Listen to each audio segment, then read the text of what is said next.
Raadiyoo Simbirtuu.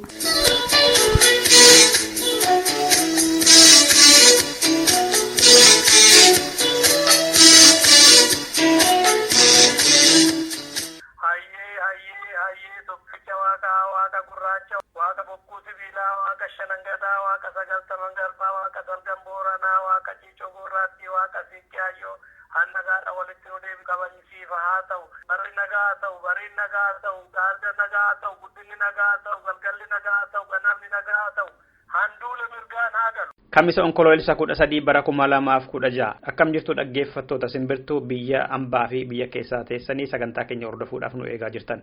Kun torbeetti gaafa kamisaa kan dhiyaatu qophii keenya har'aati. Qophii keenya har'aa hordofuudhaaf akkasanii tolutti mee isin beeksisa. Qophiin imalaa jira. Qophii imalaa har'aa kana keessatti haala impaara Itoophiyaa fi Oromiyaa keessa har'a ilaaluuf deemna. Waa'ee labsii yeroo hatattamaa keessi mootummaa fooyya'uuf deema jechuudhaan pirezidaantii Mulaatuu Tashoomee kan isaan haasaa caffee biyyattii irratti godhan ilaalchise. Akkasumas immoo fincila xumura gabrummaa godhamaa jiru irratti xiinxala bal'aa kan nuuf godhan keessummaa itti affeerreera Piroofeesar Dr. Asaffaa Jaalataati. Ameerikaa Yuunivarsiitii Tenneseerraati. Gara isaatti darbuudhaaf sirbaa isin affeerra. Hunda kan dursu garuu odduudha. Hanga xumuraatti waliin turaan affeerraa keenya.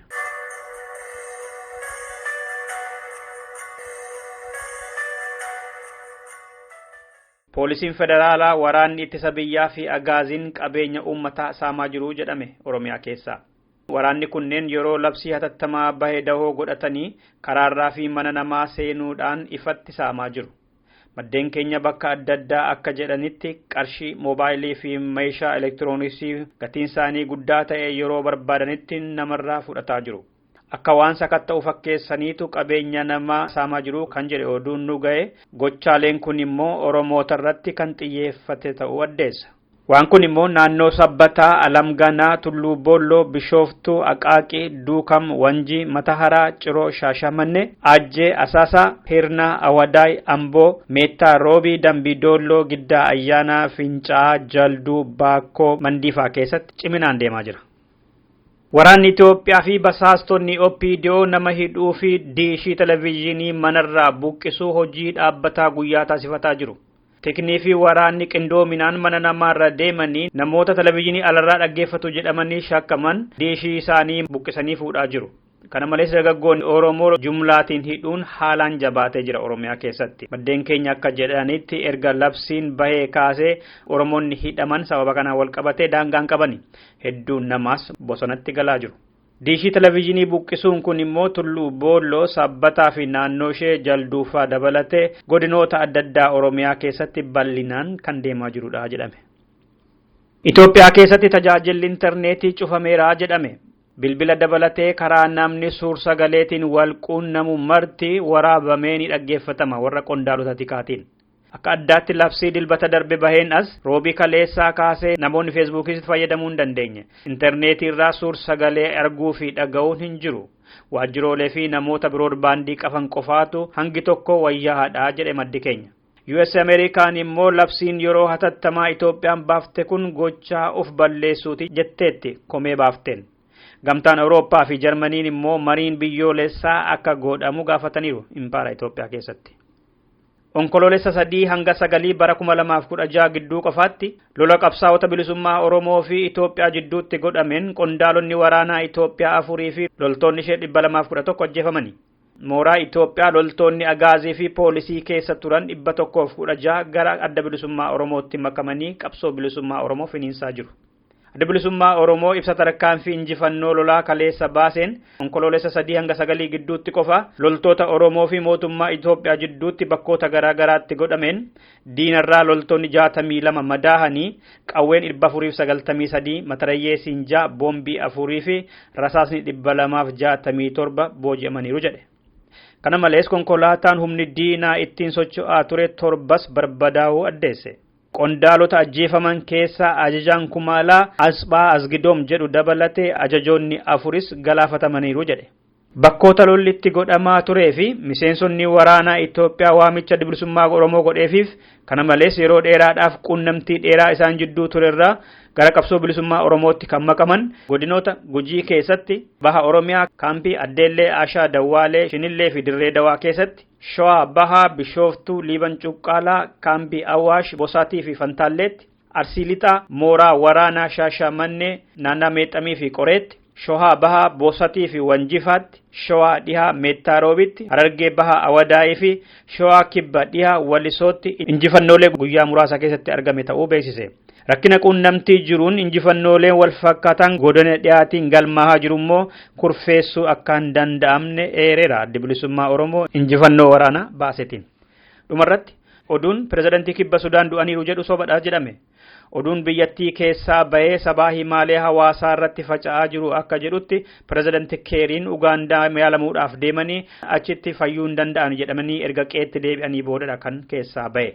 Garuu kaleessa immoo pirezidaantiin biyyattii lubbuudhaan jiraachuu isaanii gadi bahanii Juubaa keessatti agarsiisaniiru jedhe Aljaziiraan ragaa biyyattii keessaa eeruudhaan.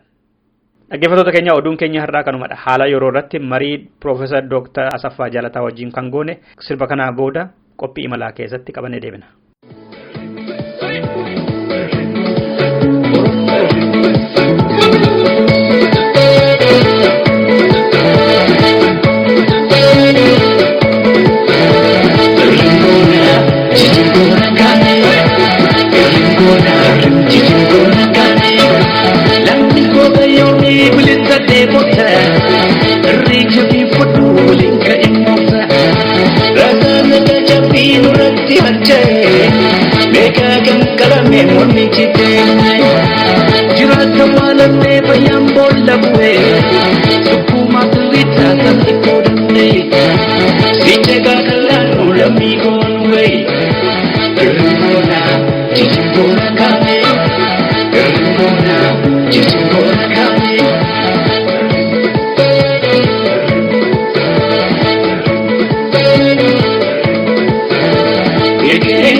Dr. Asaffaa Jaalataa Ameerikaa irraa haala yeroo irratti haasa'uuf deemna waa'ee Oromiyaa fi Itoophiyaa keessa jiru ulfaadhaa keessummaa keenya ta'uudhaaf Dr.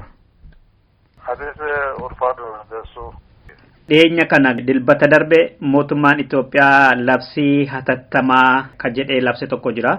Interneetallee tajaajila dhorkatu kan namoonni illee wal ga'uu yookaan mallattoo adda addaallee agarsiisuu kan dhorkudha. Walumaa galatti maalirraa madda jettanii yaaddu mootummaan kun cimaa jiraachuu isaa moo laafa dadhabaa jiraachuu isaati immoo maalidha agarsiisa Doktore? Oromoon akkuma jira sitti fakkaata. Namni bishaan nyaatee hoomacha qaqqabataa jedhe. Wallaansoon Oromoo kun irratti du'ee waan isaan qaban qullaa ta'uusaa akka isaan humna qaban hawwinuma qofaa tokkosuu malee akka isaan beekumsa san qabaanne wallaansoon irratti dhoonaan waan godhan dhabanii waan akkasii kana dhawaa kan labsii yeroo hatattamaa. Dhugaadhuma naa dubbannee waggaa 25 fi ummati Oromoos ummati biraanis labsii yeroo hatattamaa jala turan yeroo hundaa military rule jala turani. Keessumaa immoo Oromoon ji'a 11 kana command post bulchaa wattaaddarummaa yookiin immoo ashkaratti giree jala turani. Akkuma uummata Oromoo wallaansoo guddiseen isaan tooftaa isuma dur qaban guddisanii maqaa adda addaatti kennanii gadi ba'u. Kun dadhabina isaanii akka wallaansoon Oromoo hundee isaanii raasee akkuma ilkaan cabaa uffatee wanta dhukkubfatee fi buqqa'uun isaanaaf. Warraaqsa Oromoo saqqaa abiddaa boba'u isa bara baay'ee nyaachaa ture gadi ba'e kana dhaamsuudhaafitu walii gadi fuutaalaa jiranii. Gaarummaan isaa hubachaa hin jiran warraaqsa kana. Baay'ee rakkina qabu. Jarri kun waggaa 80 keessa beela keessa furra ture. Situationin yeroo sana carraa kennee fi mootummaatti ol ba'anii eega mootummaatti ol ba'anii biyyi lafaa isaan deggiree machaa'anii waan hojjetan wallaalanii. Kun hunduttuu gaa wallaansoon Oromoo waggaa baay'ee deemaa ture kan keessa rakkina guddaan isaan Oromoo irra keessa. Keessumaa ijoolleen qeerroon yookiis immoo qubee jenereeshiniin bishina guddaadhaan tooftaa bishaadhaan uummata Oromoo ol duukaa dachaasanii kaasuun isaanii. Waanuma hojjetan wallaalan waanuma hojjechaa wallaaluudhaanitu kan hojjechaa jiru kun kan agarsiisu immoo dadhabina isaanii fi waan deemaa jiru wallaaluudhaa fi jaarraa 21ffaan maal akka ta'e hubachuu dadhabuudhaan qawweedhaanitu nama jeefnee bushina jedhanii yaadu. Kun immoo rakkuma guddaa isaanitti fidaa deema malee waan ta'aa jiru kanaaf furtii ta'uu hin danda'u. Seenaan maal jedhaa dargiin jalqaba mana 70mootaa keessa haala akkasii labseera.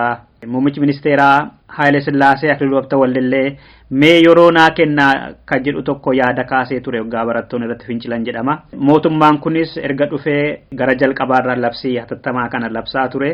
Dargiinis haa ta'u Haayile Sillaaseen labsanis kufaatii jalaanaaf. Silaasoo Oromoon akkuma isin jettan ji'oota 11f waraana jala bulanii amma kana labsuun kun tarii badiin Oromoo irratti raawwatamu akka addaatti godhuuf deema moo qabsoo kana laaffisaa laata labsii nama beekun moo homaa waan jijjiiruun qabu akkas ilaaltanitti. Ji'a 11 kana waan raafan jiru karaa lollisaa karaa intarneetii kutuu karaa miidiyaa waan Oromoo irratti hin goone jiru takkiin seexanadhaa takkiin warra alaatu nutti bitedhaa takkiin waan isaan dubbatan dhugaadhaa baay'ee nama ajaa'iba. Akkuma as jette bara mootummaan Haayile Sillaasee kun kufuuf ka'e bara dargiin kufuuf ka'e hunda isaayyuu muuxannoo qabnaa keessa turre waanuma yeroo sana ta'ee deebistee hojjechaa jirti jarri kun. In fact amma jala sanaayyuu hin geessu kun baay'ee of tuultuudha humna qabdu of gaaraatti of ilaalti namas immoo takka gowwoomfatteetti ammas gowwoomsaan biteetti wanta yaadduufitu kanatti jirti malee wallaansoon Oromoo gadi fageenyaan bal'inaan itti bishaachaa deema. Kan inni yaadu waan amma godhe kanaani sodaa uummata keessatti bal'isu akka uummata sodaate keessumaa Oromoon warri wallaansoo qaban sodaatanii dhaabbatan. Daansee immoo warri Oromoo deeggaraa jiran warra wallaansoo Oromoo kana deeggaran warra akka Konsoo, warra akka Haadiyaa, warra akka Geediyoo, warra akka Amaaraa kun akka isaan rifatanii sodaatanii teellaatti deebi'an. Keessumaa warri magaalaa kee jirtu warri Finfinnee kee jirtu fa'aa sodaachisee akka isheen afaan tokko hin qabanne gochuudhaafitu seera akkasii kana baase. Akka isaan wallaansootti jabaatanii illee. Waan dur hin goone maal godha dur seera fudhatee namni dhaqee nama fattashaa miti. Nama kanarratti adeemu hin ajjeesaa hin ajjeesa. Nama abbaa argin ajjeesaa hin ajjeesa. Qabee nama torchi godha ija jaamsa. Kun mootummaan kun akkuma dhageenyetti namallee ijoollee duute guurrattee biyya Maqaleetti geessee kalee isaanii fi ija isaanii keessaa guuree biyya warra sooressaatti gurgurachaa jira. Ammallee akkasuma guuree uummata Oromoo ajjeesaa jira. Waan dur hin goone waan godhu waan tilmalu hin qabu. Ittuma caalchisaa Oromoon akkuma wallaansoo itti bal'isee wanni godha. Lammaffaa immoo warri monti askaroota isaa sanyii adda addaa keessaa ba'an sodaatanii akka isaan haa ta'u jedhanii mootummaa kana jalatti bulanii uummata fixan gochuudhaafitu sodaachisee akka isaan isa jala deemanii waan inni barbaadu godhu gochuudhaafitu waan akkasitti jira. Kun tooftaa haaraa miti tooftaa muduritti itti fayyadamaa ture. Maalidha kun maal fiduu danda'a? Kun kan inni fiduu danda'u yeroo keessatti kan kufuu godha. Warraaqsi uummata Oromoodhaan geggeeffamaa jiru akka inni guddatu akka inni dagaagu godha. Oromoon yoomii taanaan akka inni moo'uuf jedhu agarsiisa kun. Kufaati Tigiree kufaatitti dhiyaachuu isheetii fi waan qabdee gaddiiftu wallaaltee kufuudhaaf rarra'aa jiraachuu ishee agarsiisa waan isheen hojjechaa jirtu. Mootummaan kun gaaffilee Oromoon kaasaa tureef maqaa adda kennaa ture jettaniitu dhugumadha. Bara 2014 goolessitoota jedhee warra magaalaa Finfinnee maaster pilaanii mormee bahee 2015 warra seexanaatii jedhaa turan. Booda immoo gaaffiin sun sirriidha garuu warra guddina keenya hin barbaannetu keessa jira malee jedhan. Booda immoo sirumaayyuu sirriidha hanqina bulchiinsa gaarii jira kanaaf kaasanii jedhan. Amma immoo deebi'anii kan kana godhaa jiru mormitoota goolessitootaa fi biyyoota alaa kan akka Eertiraa fi Gibsiidha jedhan. Wantichi waliin fakkaatu wal'aa jira. Ijiptiin ifatti labsiteetti ani keessa hin jiru jettee. Isaanii himatuun kun tarii namoota Itoophiyaa keessa jiran biyya alaatu edaa kana godhaa jira jedhanii gara mootummaa kana deeggaruutti gorsiisuu fi danda'a yookaan biyyoonni alaa garasaa goru yaadni isaa kun gurguramaa addunyaa irratti yookaan uummata biratti bitama kan mootummaan jedhu. Kun waanuma ifaadha. Mootummaan kun sobduu reediyoo fi TV horii uummataan fudhatee gara 25 sobaa waan turteef nama kana dhaggeeffatu jiru. Fakkeenyaaf amma takkina aboon hin jirudha. Takkina aboon shororkeessituudha. Afurri isaa hin jiradha. Amma yeroo jaallate immoo deebisee aboo uume abootu kana godhaa jedha. Amma immoo deebisee Ijiptiidhaa fi Eertiraa kana godhaa. Kun maal agarsiisa? Akka isheen reesistee akka isheen taate maaliif? Uummata Oromoo fa'aa, uummata Amaaraa, uummata Geediyoo, uummata adda addaa ofiisaan mataan qabu. Danda'ee lolachuu hin danda'u. Kan lolachuu danda'u kan waa beeku uummata Tigree yookiis immoo warra dura buutu Tigree qofaa jedhanii waan isaan yaadaniif kanaan nama gowwoomsuu barbaadu. Garuu amma kan isaan duukaa dhaabbachaa jiru biyyattima proviinsii Tigree kana qofaadha. Akka warri kaan isa duukaa dhaabbatanii isa gargaaraniif tooftaa adda addaa uuma. Waan hin jirre uuma. Fakkeenyaaf mee ilaallu. Isa eenyutu aangootti baase? Kan aangootti baase Eertiraadha. Kan aangootti baase Ameerikaadha. Fakkeenyaaf yoo Oromoon gargaarsa alaa argate hammina maal qaba? Maaltu dhowwa? Namni hundumtu gargaarsa alaa hin argate maal ta'u? Akka gargaarsa alaa argachuun kiraayimii yookiis immoo waan hamaa ta'e godhee odeessa. Eenyutu aangoo irratti isa qabee jira? Horiin nama bitu kana, qawween baaddatee liigu kana, makiinaan fiigeetti nama qalu kana.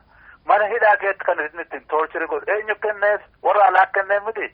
Yeroo isa bira ga'u gargaarsi alaa gaariidha. Yeroo uummati biraa immoo gargaarsa alaa argatanii hamaadha.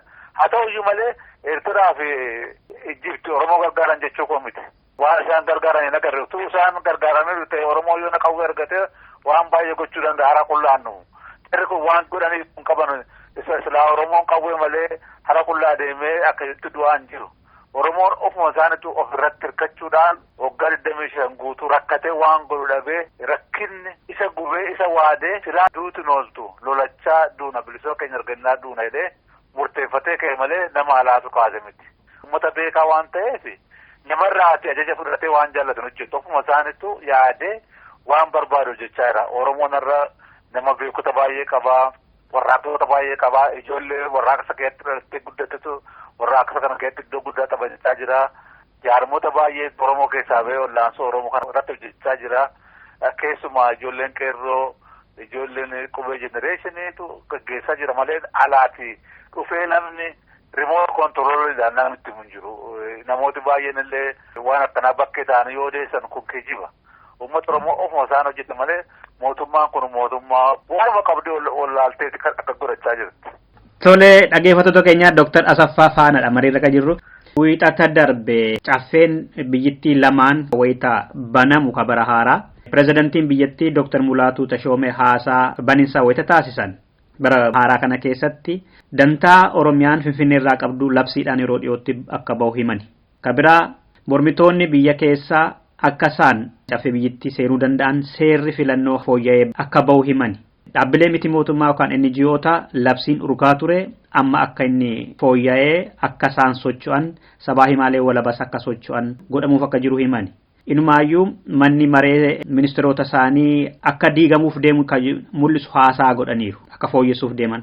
Mootummaan kun akka jedhu kana yoo godhe mootummaa magaarii ta'uuf deema moo akkami waan isaa moo maalirraa madda kun? Tokkoffaa eenyu ta'e warra dubbachaa jiru. Namicha amma pirezidaantii Tashoomaa jedhamu kuni nama ofii isaan ala bahee ala olee deebuu hin dandeenye. Nama mataan isaa waa arguu hin dandeenye. Nama Tigireen fe'attee waan jaallatti ittiin godhaa jirtu. Paarlamaa kan jedhamu hin jiru. Paarlamaa sobaa kan Tigreen nama horiidhaan bittee ofuma isaaniif ba'anii galanii waan Tigreen barbaadu kan hojjetan, kan nama qabsiisan, kan nama ajjeesan paarlaamaa miti kun. Warra akkasii irraati maal fooyyessuu danda'a? Namni dubarra ga'ee waa fooyyessuu dhiisi ofii isaaniyyuu fooyyessuu hin danda'an. Ofuma jiraachisuudhaaf akkuma dura nama gowwoomsaa ture. Waa nama dura qabee ittiin taphachaa ture nama gowwoomsuu barbaada. Waan inni ittiin nama gowwoomsu kun immoo waan yeroo nuti darbee nama hundumtuu hubate ijoollee xixiqqoon paarlaamaa irratti bartee irratti dammatte nama guddaa dhiisi. Waan tokko jechuu kan hin dandeenye mootummaan kun jiraachuu hin danda'u. Uummata ofirratti baachuu dadhabee ofirraa gata mootummaa kana. Mootummaan akkasitti keessaa tortore kun jiraachuu hin danda'u. Mootummaan kun hin bada malee waan tokko fooyyessuu hin danda'u. Ogummaadhaanis yeroo hedduus immoo waa'ee dhimma Oromoo sabboonummaa Oromoo irratti barumsaaf barreeffama adda addaa maxxansaa baatanii kitaabaa fi barruulee. Akkasiin amma hubattanitti wanti amma Oromiyaa keessa ta'aa jiru walii galatti sabboonummaan Oromoo maalirra ga'eera jenna Doktor? Kun baay'ee gaafii bareedaadha hunda caalaayyuu. Har'a sabboonummaan yookiin immoo Oromummaan jedhanii afaan Oromootti Oromummaan irraa guddatee hin daraare. Yeroo durii namoota xiqqoo darbutu dhokatee waa'ee Oromoo dubbataa namni baay'ee waa'ee isaan beeku ture. Har'a Oromummaan daraaree ija godhachuudhaaf bira ga'ee jira. Iji isaa kun bakka itti ba'ee ijoollee xixiqqoo nama guddaa jaartii dubartiitu hin jedhin uummati keenya nuti Oromoodha. Biyyi keenya Oromiyaadha. Tigreen nun bulchitu abbaa biyyaa taanaa jedhee tolaa jira. Kun dhugaadhumatti namni yeroo Oromummaan yookiis immoo sabboonummaan Oromoo dagaaguu calqabe yeroo 70 keessa yeroo 60 keessa namni beeku. Kun waanuma ajaa'ibaa waanuma yeroo dhiyoo keessatti yaadamne ta'uusaa agarsiisa. Daraareen guddate Oromoon ol duukaarraa qabatee tocho'ee bishina guddaa agarsiise. Oromoon dameen tokkotu nafin, gandi tokkotu nafin, namni tokkotu nafin, ijoolleen tokkotu nafin, dubartiin dhiiratu hin jedhin gajjalla amma gararraatti lixa amma ba'aatti ol qabatee ol duukaa tocho'ee kun egaa gootummaan Oromoo ilaaf ilaameen Oromoon durii Oromoon akka isaa durii akka abbaa isaa duriitti deebi'ee tokko ol qabatee ol duukaa tocho'uusaa kana arguun keenya baay'ee nama gammachiisa. Oromummaan guddatee akkuma sireetti daraare biyya lafaarrattuu Oromoo beeksise. Nullee Oromoo warra bakkee jiraachaa jirru warra dur iddoo meeqatti faca'ee jirru nu boonsisee bara baay'ee irratti hojjennee namni biyya lafaa nu dhaga'uu dhise akka biyya lafaarratti dhaga'amu godhee Oromummaan egaa sagaleen ittiin ibsanu baay'ee nama dhibammasiana yeroo dhiyoo keessatti eksplodii godhe biyya lafaa fudhachuu isaatii fi warri duri Oromoo tuffatan naannoo isaa warra jiran hundumtuu Oromoon akka diddiirama guddaa fidu ofiisaa qofaa fituu hin ta'in isaaniif iyyuu akka diddiirama fidu. Akka dimokiraasii fiduu danda'u akka haqa isaanii eegsisuu danda'u hubatanii Oromoo duukaa tocho'aa jiru kun kutaa haaraa yookiis immoo chaaptarii haaraa seenaa Oromoo keessa dhalachuusaa agarsiisaa jechuudha. Kan immoo caalaatti nama gammachiisu Oromoon duri wanta humna hin qabaannee fi galtuudhaa fi gantuutu irratti namni hundumtuu mootummaan Habashootaas mootummaan Tigrees mootummaan Habashaa durii kan ammaa galtuu fi gantuu fuudhanii irratti shuumanii Oromoo irratti taphachaa turan. Amma Oromoon handhuura gantuu fi galtuu ofirraa kutuudhaaf jirutti ol duukaa tocho'ee warra gantuuf galtuu iddoo biratti akka isaan Oromoo keessa tocho'anii waan tokko hin gooneef. Akka warri risaa yookiis immoo voolcheer dhimma isaaniif jedhanii yaada Itoophiyummaa fudhatanii Oromoo irratti horrisaa turan akka isaan hubatan akka hiree ofiin murteeffachuu. Egalitarian democracy sobaatu hin ta'in democracy dhugaa kan ummati hundumtuu keessatti hirmaatee gajjallaa amma gara firoomboota maaf kan isaan ijaaru waan akka gadaa waan akka siiqqee kan fakkaatu ijaaruudhaaf Oromoon ol duukaa ka'ee sabboonummaan Oromoon dur namoota ijaartuudhaan yookiis immoo illiitiidhaan geggeeffamu kan ummata Oromoo ta'ee kun immoo hundee mootummaa Oromoo mootummaa egalitarian multinational democracy Oromoo qofaatu hin ta'in ummata biraajin illee seera ofii murteeffachuu dimokiraasii haqaa kan walqixxummaa kan hundumtuu walqixxee keessatti hirmaatu gochuudhaaf ummati Oromoo laansoo qabaa jira. Kun hundumtuu bishina guddaadha. Warra akka risaa keessaanis ta'u alaanis ta'u yookiin akka dhimmaa nama qullaa hambisee jira. Oromummaan Oromoo hundeedhaan sivilaayizeeshinii aadaa Oromoo calaqqisee guddachaa waan jiruufi jijjiirama guddaatu keessatti argame jechuudha laansoo Oromoo keessatti. Dhaggeeffattoota keenya Dr. Asaffaa Faanaadha mariirra kan jirru. Fincilli diddaa gabrummaa bara 2005 kan labsame otuma jedhuu bakka irra gahu kana ga'eera. Duraan barattoota qofatu hirmaataa ture. Maatiin barattootaa keessa hin turre. Magaala qofatu hirmaataa ture. Baadiyyaan keessa hin turre badaa. Duraan harka duwwaa harka ol qabee bahaa ture. Isa bira darbee amma hanga waraana agaazii ajjeesuu, mooraa diinaarraa meeshaa fudhatee ofiisaa hidhachuu hanga bakkoota tokko bilisoomsuutti ga'eera. Qabsoon bilisummaa amma deemaa jiru kuni galiinsa haga kamitti ta'uu qaba yookaan haga kamitti ta'uu mala jettanii amantu isin Dooktar?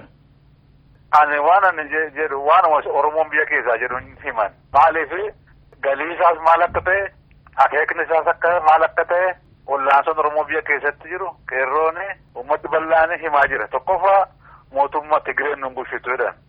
Kun murteessaadha. Tigireen nun bulchitu abbaa biyyaa taanaa jedhan. Mootummaa qabaachuu qabnaa jedhan. Fedhii keenya ofii keenya eessifannaa jedhan. Warratti nuti taphattu warra akka risaa yookiin akka rimmaanu keessa teesse nu nyaattu ofirraa baafnaa jedhan. Ofiin of bulchinaa oo jedhanii hiree keenya ofiin murteeffanne mootummaa sirna keenya calaqqisu. Mootummaa aadaa keenya calaqqisu. Mootummaa dimokraataa yookiin gaazexeeriyaan dimokiraasii ta'u godhannaa jedhanii galiinsaa kanuma isaan uffitanii nuti bakkeedhaan waan nu qabnu isaan uffitaniiru galiinsaa lafa kaa'anii jiru. Yoo namni jala deemee dhaggeeffate ijoolleen Oromoo namni guddaan jaarsoliin kan isaan jedhan kanuma galiinsaas ifaadha jechuudha.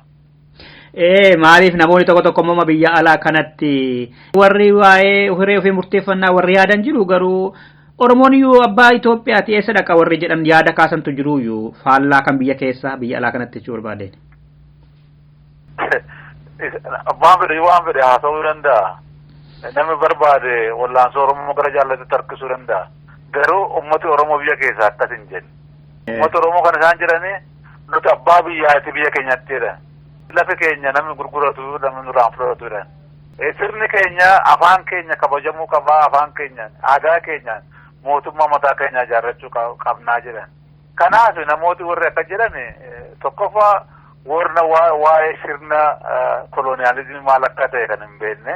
Yookiis immoo ofittoota yookiis immoo warra dhimma mataa isaanii yaada mataa isaanii calaqqisan warra wallaansoon biyya keessa jiru kan akka gaariitti xiinxaluu kan hin dandeenye hawwi isaanii fi yaada isaan qaban akka isaan wallaansoo Oromootti ilaalan hubannaa irratti kan hin hundoofne warra Oromoon hin booji'amne kolooniyyuu hin taane jedhanii warra yaadan warra akkasii kun durumaa kaasee wallaansoon Oromoo yeroo dhalate kaasee hin jiru warra akkasii garri kaan OPDO ta'anii garri kaan ihaappaa ta'anii jiruyyuu garri kaan meesoon ta'anii ammallee warruma akkasii kanattu deebi'ee of fooyyessee warra Oromummaa jibban.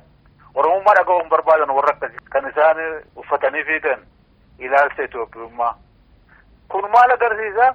Waan namni biraan difaayinii godhe Oromoodhaaf. Wanti warri Oromoo bituu barbaadan Oromoodhaaf ilaalcha isaan qaban isaanin gammachiisuudhaaf waan haasa'amu malee ilaalcha Oromummaan calaqqisu.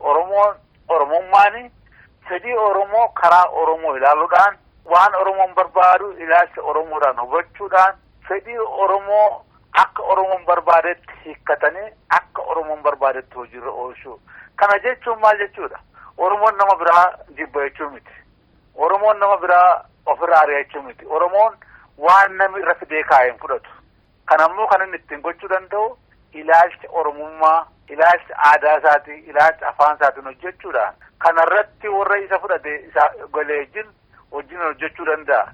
Kana malee warri Itoophiyummaa jedhan, warri mootummaa Itoophiyaa jedhan waan isaan barbaadan warri xaqilaa gizaatii yookiis immoo gandatti Oromoo irra jedhanii waan isaan yaadan fedhii Oromoo wajjin hin deemuu sirna ilaalcha kolooniiti. Warri sun illee warra yaada kolooniidhaan mataan isaanii hidhamee cabee warra Oromoon humna qabaatee ofiisaaf fedhii mataa isaatiin murteeffatee akka jaallatetti buluu danda'a jedhanii warra ofitti namanne warri yaada isaanii laafaa waan rakkoo ofii isaanii mataa isaanii qaban uummata Oromoo irra kaa'uu barbaadu. Kanaaf waan isaan dubbatan kun sirrii miti. Wallaansoon Oromoo kanaaf hin calqabne kan inni calqabee uummata Oromoo fedhii mataa isaatii ofii isaanii murteeffatu ka'ee namni tokkollee murteessuuf hin danda'u. Keessumaa warri ala fiiganii waan akkasii odeessan kun utuu dhiisanii yaada gaariidha jedhee gorsa isaaniif kenna. Tole dhaggeeffattoota keenya Dooktar Asaffaa Faanaadha mariirra kan jirru. Mee Dooktar amma isuma jettanitti walitti kan hidhatu gaaffiin itti aanu. Haala amma biyya keessa jiru akkuma jettan Oromoo ala jiru kana dhaabbilee ala jiranillee kan Oromoo kana walitti iticheera jedhama.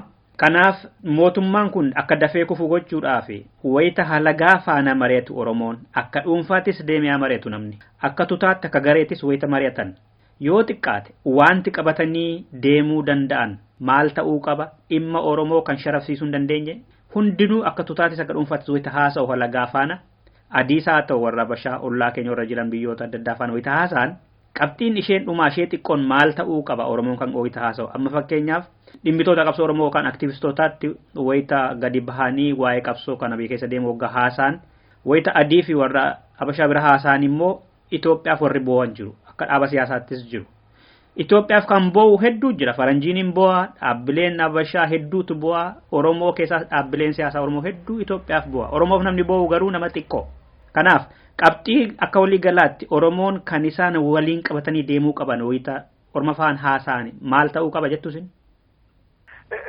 Warri biyya keessaa warri Oromoo activist network warri wallaansoo kana deebisaa jiran dubbii kana fitaniiru uummata Oromoo fitaniiru maal jedhan Tigireen nun bulchitu tokko abbaa biyyaati nuti dhimma keenya ofii keenya murteeffannaa nama eenyu tokkollee hin tunnu alagaal tokkollee hin tunnu kan wajjin wal lolaa jirru sirna koloonii sirna cunqursaa jiru ofirra dhagatuudhaaf lolaa jirra jedhanii uummata warra kaanillee ofitti qabanii Amaara dur waa'ee Oromoolee dhaga'uun barbaanne biyya Amaaraa keessatti jiru.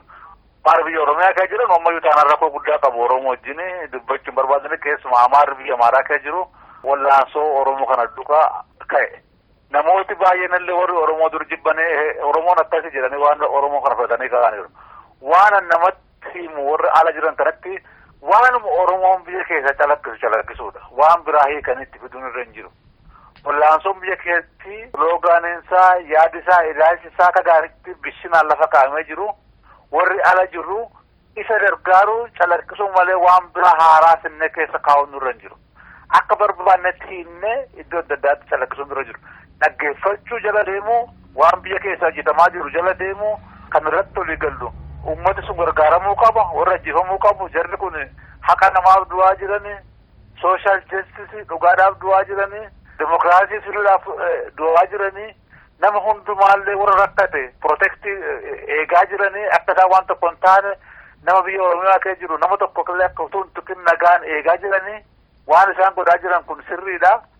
Kanuma fudhannee biyya lafaatti gadi baanee haasofne kanumatu sirriidha. Kanaafitu biyya lafaayyuu wallaansoo biyya keessa deemaa jiru kana sirrii jedhanii deeggaraa jiran waan isaan kaasan kana fudhachuudha malee waan haaraa finnee wanta Oromoo borcinuuf waan tokkollee hin jiru. Wanta biraatti dabaluu dhiifne gaarii natti fakkaatanatti. Tole gara xumuraa jirra. Qabsoon ammaa kun keessattuu ji'oota 10 darban kana keessatti kan fooyya'uu qabu seettanii kan sammuutti isin dhufeeru yookaan otoo akkas ta'ee daran shaffisiisuu danda'a daran dafee galmaan ga'ee gaaga'ama lubbuu fi qaama Oromoorraan ga'uu hir'isuu danda'a ka jettan iyyaan yookaan tooftaan otoo akkas ta'ee jettanii kan yaaddan jira? Tokko jaarmaa biyyoolessaa yookiis immoo national organizational capacity Oromoo ijaaru baay'ee murteessaadha kun. Oromoon yoo jaarmaa qabaate qawweellee abbaa federaa fudhachuu danda'a. Yoo ol duukaa deemee oliin mari'atee waa hojjete waan goone hin qabu. Kanaaf jaarmaan murteessaadha. Oromoo activist networking jaarmaa baay'isanii jabeessutu irra jira. Jaarmaan kun immoo karaa poolitikaas, karaa dinagdees, karaa militariis, karaa aadaas irratti hojjetamuu barbaachisa. Itti aansee uummata biraa, uummata nagaa barbaadan, uummata demokraasii, jastisii barbaadan hundumaa ofitti hammachuudhaan ofitti qabee gara fuulduraatti socho'u. Maaliif uummata Oromoo uummata guddaa waan ta'eef, uummata aadaa qabu, uummata demokraasii waan beekuuf, uummata biraafillee akka isaan bilisa ba'an gargaaruun dirqama isaati. Tokkoffaa mootummaan Itoophiyaa mootummaan shororkeessaa kun biyya Oromoo keessatti hundaa'ee jira. Mootummaan kun yeroo diigamu Oromoo irratti dirqama guddaatu dhufaa jira. Institushiniin biyya lafaallee biyya Oromiyaa Finfinnee keessatti ijaaramee jira. Jaallateen jibbees Oromoon dirqama guddaatu irraa eegama. Humna isaa jabeessaa, irree isaa jabeeffachaa biyya isa kana keessatti nagaa fiduudhaaf uummata warra kaan gargaaruudhaan akka isaan isa duukaa dhaabbatan gochuudhaan akka namni tokko illee isaan ittiin buune gochuudhaan kan inni tuquu irra jiru warra galtuu Oromoo keessaaf warra immoo biyya Oromoo ta'anii Tigireedhaaf hojjetanii mootummaa Tigiree hojjetanii uummata Oromoo miidhan isaan irratti xiyyeeffachuudhaan risaa fi rimma warra isa saaman of keessaa buqqaasaa uummata kaaniif eeggannoo gochaa irreesaa jabeeffachaa gara wallaansota gara fuulduraatti dhudha. Achirraa ka'ee mootummaa isa barbaachisu ijaaru isa keessaas kan ba'an ta'u alaas kan itti dhufan ta'u warra sirna demokraasii hin barbaanne warra haqa hin barbaanne warra lafa namaa saamanii horii Oromoo saamanii yeroo dhiyoottis Oromoo barbaadan warra dhiiga Oromoo irra dhaabbatanii fedhii mataa isaanii guuttachuu danda'an hundumaa baree of eeggachuudhaan akka kana duraa kun Oromoodha jedhee tun gowwoomin Oromoo fakkaatee mukaan qabanii muka muru warra isa muran hundumaa of eeggachuudhaan diina alaallee ofirraa eeggachuudhaan tokkummaa isa jabeessee irree isaa jabeessuudhaan ol duukaa tochoo qabaa waanuma amma hojjechaa jiru irratti guddisee hojjechuudhaan wallaansoo isaa gara fuulduraatti tarkaanfachiisu irra jira. Mo'uudhaaf itti dhiyaachaa jira. Mo'icha isaa kana hojiirra oolchuudhaan akka namni tokkollee mo'icha isaa kana immoo jalaan fudhan. Fakkeenyaaf baay'een bilisa ba'anii bilisa alaabaa qofaa ta'ee hafa. Wallaansoon Oromoo alaabaa filaag indipendentitu hin ta'in bilisa isa dhugaa isa uummata Oromoo qotee bulaa Oromoo barattoota Oromoo hojjettoota Oromoo aangessee akka isaan mootummaa mataa isaanii ijaarratanii yeroo barbaadanitti ofirraa buusanii mootummaa fooyya'aa ijaaruu akka isaan danda'an waan akkasii irratti yaaduu isarraa qofaatu hin ta'in gara fuulduraatti yaaduudhaan irratti baay'isee hojjechuutu namarra jira.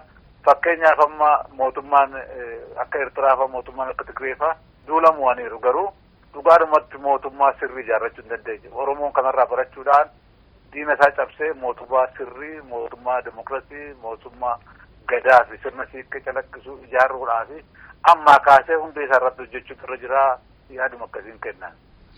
Dhumarratti yaada keessan kan naafeera kan jettan waliin qabsiistanii qabsoo kana kaayyoodhuma uummanni biyya keessattiin jedhaa jiru kana galmaan ga'uudhaaf beektonni Oromoo biyya alaa jiran irraa maaltu eegama? Maal gochuurraa lagachuu qabu? Maal cimsanii hojjechuu qabu milkeessuudhaaf qabsoo amma deemaa jiru kana? Tokkoffaa yaada harcaa, yaada OPDO fi yaada jaarmaan Itoophiyaa uummata Oromoo keessatti facaasanii irraa of qulqulleessuu qabu. Warri ala jiran kun beektoti warri waliif hin jedhan. Yaada Oromummaa, yaada aadaa Oromoo calaqqisu, yaada ilaa filaamee horiin mari'atanii waa hojjechuu irratti fuuladeeffachuu qabu.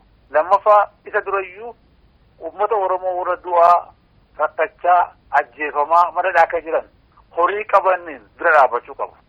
Fakkeenyaaf amma jaarmaan akka Macaa Tuulamaafaa goofandi kan jedhu yookiis immoo karaa adda addaa horii guuree uummata rakkataa jiran akka isaan gargaaraman bira ga'ee gargaaraa jira. Jaarmaa biraan jiraachuu danda'u akkasuma horiidhaan uummata ajjeefamaa rakkachaa mana hidhaa keessa jiran gargaaruun dirqama. Lammaffaa karaa dippiloomaasii, karaa ilaalchaa Oromoo ijaaruudhaan akka Oromoo biyya keessa jiru, Oromoon biyya alaa jiru wal duukaa luuca'ee yaada tokkoon, afaan tokkoon wal duukaa dubbatee biyya isaa uummata isaa biyya keessa jiru gargaaruun dirqama. Fakkeenyaaf amma yaadi tokko deemaa kan jiru gumii Oromiyaa addunyaa dhaabneetu walitti dhufnee afaan tokkoon dubbannee yaada tokkoon dubbannee jaarmaa Oromoo National Organizational Capacity biyya keessatti jabeessuudhaan horiidhaan yaadaan bira dhaabbannee hojjechuun nurra jiran warri irratti hojjechaa jiran yaada gaariidha. Yaada kana fakkaatu warri qaban iddoo tokkotti ol dhufanii biyya lafaa irratti ol ijaaranii afaan tokkoon dubbatan. Asirratti qulqulleessaa bira darbaamee Dooktor Isamma jettan kana dhaaba siyaasaati moo jaarmiyaa hawaasummaa kan qabsoo kana gama dinagdeenis gama humna namaanis kan utubudha? Kun mana Oromoo jedhama. Mana Oromoo jaarmaan siyaasaas kan ka'e jiraatu kan warra civic institution kan jiraatan religious institution kan jiraatan namni gandatti illee amanu yoo kan jiraatu namni Oromoo ta'e hundi ijoolleen Oromoo walitti qabamtee wal duukaa mari'attee waa'ee biyya isheetii irratti afaan tokkoof irree tokko irratti hojjettu jechuudha. Gumii Oromiyaa akkasumas immoo yaa'ii Oromoo durii kan sirna gadaa fakkaatu deebisanii ijaaruudhaan gara fuulduraatti waan keessa taa'aa jiru gargaaruudhaan mootummaan sirna gadaa fi sirna siiqqee calaqqisu kan ijaaramu kan irratti hojjetu namni hundumtuu keessatti of argachuudha. Namni Oromoo ta'e karaa poolitikaa, karaa beekumsaa biyya keessatti kan jiru kana gargaaru yaada faca'ee of tuulummaan natu caala, natu kan sii beeka, natu murteessee sii fida kan jedhu hambisuudhaan Oromoon ol duukaa mari'atee akka uummata tokkootti mana tokko keessa taa'ee ol duukaa hojjetu jechuudha kun. Tole. Uummata Oromoo warri biyya keessa jirtanis warri ala jirtanis seenaa Oromoo keessatti seenaa haaraan kan dur jaarraa dheeraa kan ture har'a deebi'ee Oromoo fidachaa jira.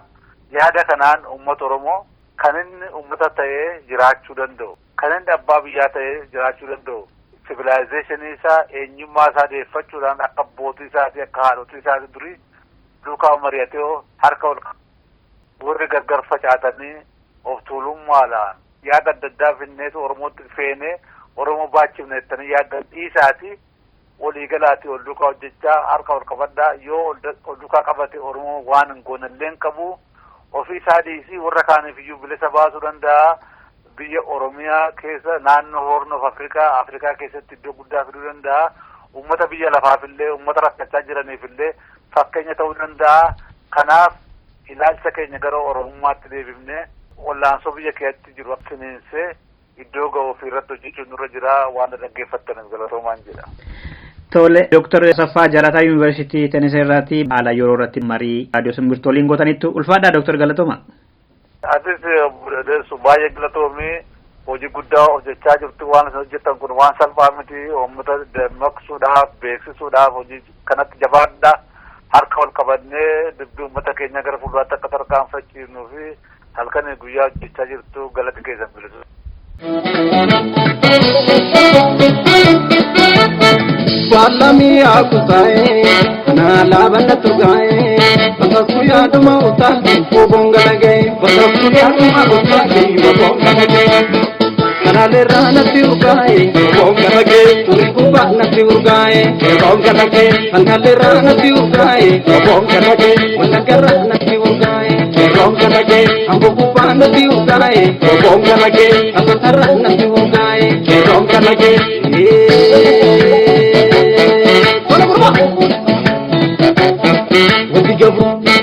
Wanti garbuudhaan kan qabu qabeenya taphafoonyaa teessite qabeenya taphafoonyaa teessite nurraa yaada marreen jiraan godhate wanti gabruun bina qabuudhaan gaalite qabeenya taphafoonyaa teessite nurraa yaada marreen jiraan godhate Rakanan jedha Eka kota naman ajajabe kota naman ani hota naman ani hota naman ani kerota naman ani hota naman Baate adu bilise gabro pata apinike gabro pata apinike amma ya gabro pata apinike amma sinalu sirebu tale mogorbu tale ya pao bina gatayo do amale sinalu sirebu tale mogorbu tale ya pao bina gatayo do amale alatuya mukakache alkere taurom babarru ke residalche jabe ke residalche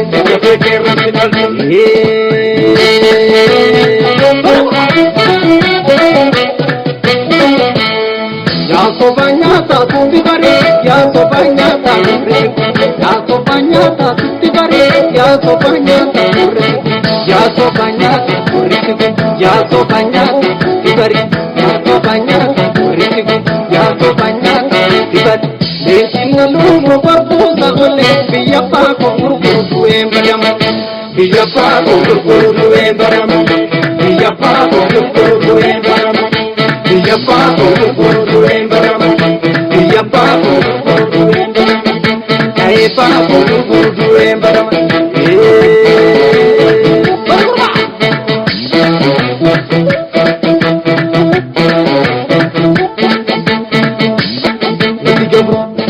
Wanti garbuudhaan kan qabu qabeenya taphafoonyaa teessite qabeenya taphafoonyaa teessite nurraa yaada marreen jiraan godhate wanti gabruun bina qabuudhaan gaalite qabeenya taphafoonyaa teessite nurraa yaada marreen jiraan godhate Rakanan jedha Eka kota naman ajajabe kota naman ani hota naman ani hota naman ani kerota naman ani hota naman Baate adu bilise gabro pata apinike gabro pata apinike amma ya gabro pata apinike amma gabro pata apinike amma ya gabro Dhaggeeffattoota keenyaa qophii keenya har'aa kanumaan xumurreerra waan nu caqastaniif horaa bulaa jecha kan irraas waa hubattanii ittis bohaartanitti akka jedhu abdii qabna waan nu caqastaniif horaa bulaa sirba kanaan nagaatti kanan isiniin jedhu Andassuu Duulaati. Torbee dhimmoota biraa qabannee walitti deebina hangasittuu haalaaf bakka gaarii keessa akka turtan hawwii keenya.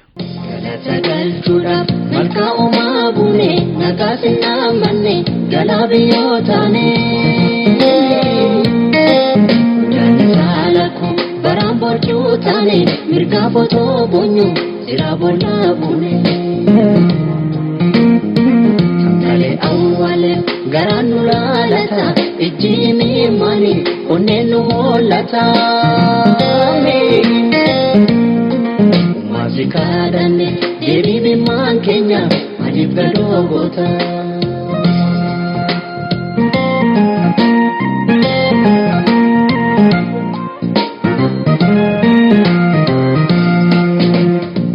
Kan namarraa citee namaaf garaa lafa namni namaa naanee ajjeesetu kolfa.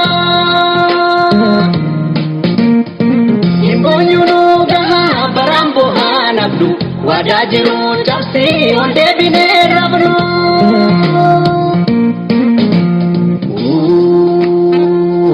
Jette haati ilmaan lamaan waliin gaggeessite. Jette jira otoo eegdu kan du'aa simatte. Jette Oromiyaan tiyya kan ilmaan ishee dhabde. Jette lammiin nagaan bahe kan ormi adabde.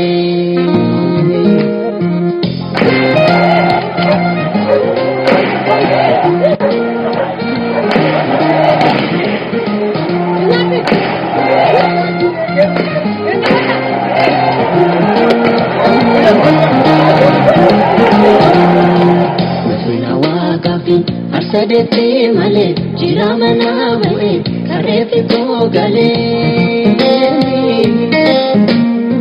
Kayo galmaan gaha keenya duutiin olle karaa takka namne kan waliin eegalle. Mirgi bilisummaan manatti nuun dhufu hammi dhume nam tokko hafu. Sudaadu afaramne gabrummaan goosinu dhalaaf dhalchaa ishee ofirraa dhoomsinu.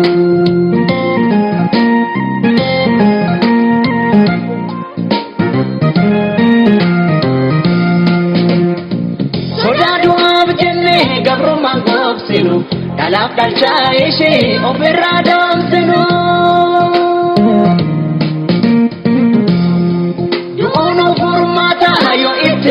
Kokte lubbuun biyyaaf duute hinduune baay'ate. Jette haati ilmaan lamaan waliin gaggeessite. Jette jira otoo eegdu kan du'aa simatte. Jette Oromiyaan tiyya kan ilmaan ishee dhabde.